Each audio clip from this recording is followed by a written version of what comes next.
Matt, I was Yeah. wondering with the Trump administration switching, getting rid of the housing first philosophy, and obviously that's been in place for what, 10, 15 years. Great investment in that, very mixed results. What are your thoughts on what really works?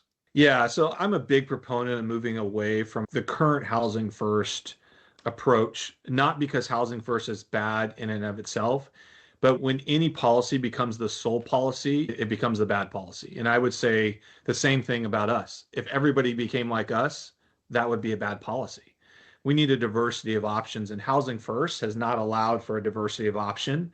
And it's an option that's too expensive. And it's one of those things that it is a holy cow, and in private, the people who are in charge of it don't even like it. For those who don't know, housing first is the idea that the way to solve homelessness is to give people a house or an apartment, right? And it's going directly from, say, street into the housing, but not housing that requires anything of them.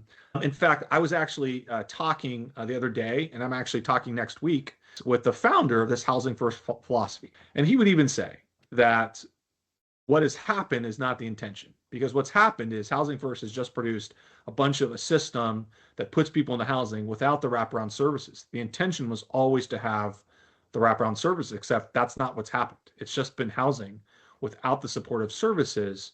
And so what's created is this homeless industrial complex.